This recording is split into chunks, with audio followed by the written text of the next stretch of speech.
Ejercicio 2.27, inciso A. Dada la potencia máxima igual a 14 miliwatts, para cada uno de los diodos de la figura 2.167, determine los valores nominales de corriente máxima de cada diodo, utilizando el modelo equivalente aproximado. Bien, como el ejercicio nos lo indica, en el inciso A, lo que tenemos que hacer es encontrar nuestra corriente máxima de nuestros diodos, es decir, qué corriente pueden aguantar nuestros diodos. Bien, para eso vamos a utilizar nuestro dato que nos indica que nuestros diodos tienen una potencia máxima de 14 miliwatts. Bien, ¿cómo calculamos entonces la corriente a la cual van a estar sometidos estos diodos o a la cual podrían aguantar en su máximo? Bien, podríamos utilizar la fórmula que es potencia es igual a voltaje por corriente y despejaríamos nuestra corriente, ya que es lo que estamos buscando.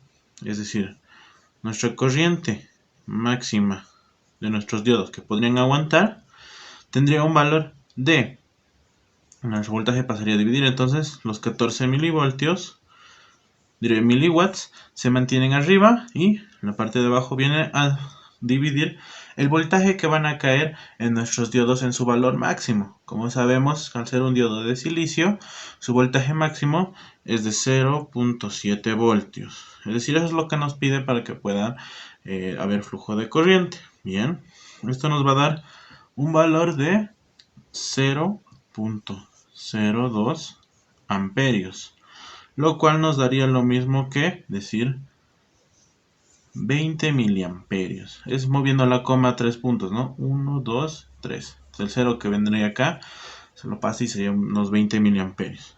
Entonces, ese sería el valor de la corriente máxima que podrían aguantar nuestros diodos de silicio.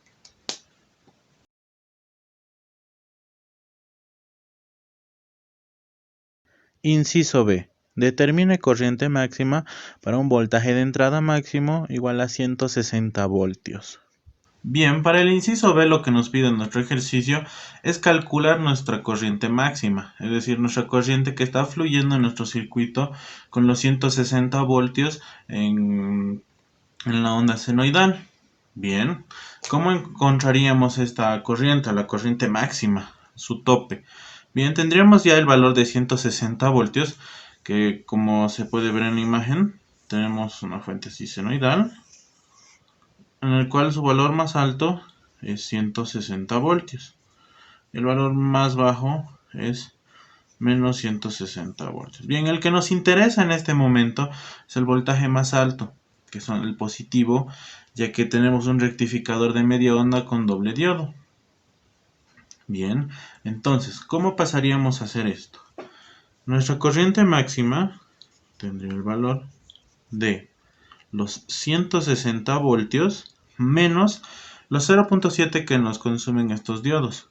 Como están en paralelo, nos consumen exactamente los 0.7 voltios. No, si estuvieran en serie nos gastarían los 1.4, pero al estar en paralelo nos gastan el mismo voltaje. Entonces, es indistinto la cantidad de diodos, porque se nos seguirían gastando los 0.7 voltios. Bien.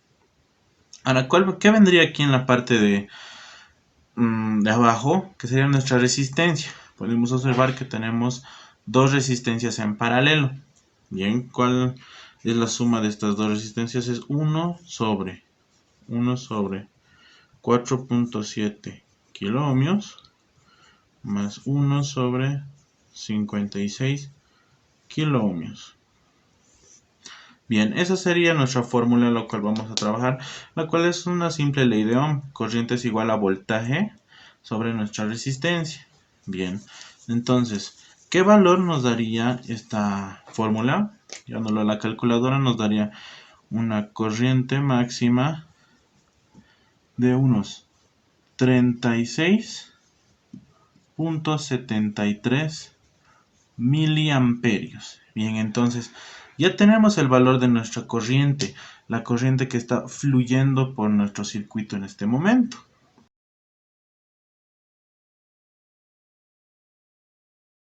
Inciso C.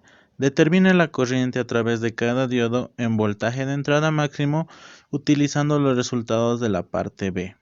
Bien, el inciso C lo que nos pide es que hallemos la corriente la cual va a estar pasando por cada uno de nuestros diodos. Como podemos observar, tenemos dos diodos de silicio en paralelo.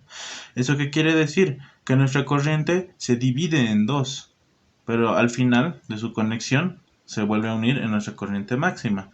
Bien, entonces, ¿qué valor vamos a necesitar? Tenemos nuestra corriente máxima con un valor de 36.73 miliamperios. Y al observar que tenemos dos diodos de silicio, idealmente son iguales. Entonces su corriente se va a dividir exactamente a la mitad.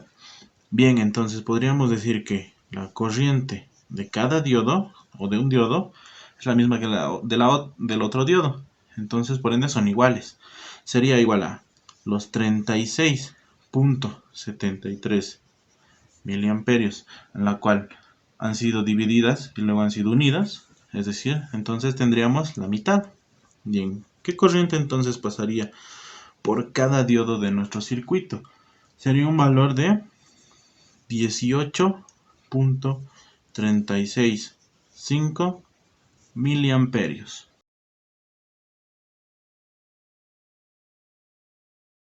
Inciso D. Si solo hubiera un diodo, determina la corriente a través de él y compárela con los valores nominales máximos. Bien, con ese valor ya podemos determinar que ninguno de nuestros diodos de silicio se está quemando, ya que por cada uno nos indica que están pasando 18.365 miliamperios. Ya calculamos anteriormente que la corriente a la cual máximo podrían aguantar antes de quemarse es de 20 miliamperios, la cual es mayor a la cual los estamos haciendo trabajar. Eso quiere decir que no se van a quemar y van a poder trabajar de forma correcta. Ahora, para el inciso D nos hacen la pregunta de que si solo tuviéramos uno de estos diodos, si el circuito funcionaría. Bien, como lo he estado explicando, no llegaría a funcionar, ya que un solo diodo, el cual nos iba a aguantar solo 20 miliamperios, tendría que estar aguantando los 36.73 miliamperios, si es que solo hubiera uno. En este caso, podríamos indicar que si solo hubiera un diodo de silicio, el circuito llegaría a quemarse, es decir, nuestro diodo de silicio se quemaría y ya no funcionaría. Es por ende que es necesario que haya dos diodos de silicio como mínimo. Podrían haber 3 o 4 o 5, lo cual sería mucho mejor para cada diodo, le daría una vida útil más larga. Y es por eso que podríamos concluir eso, que con uno no aguantaría la corriente y a partir de dos sí nos aguantaría.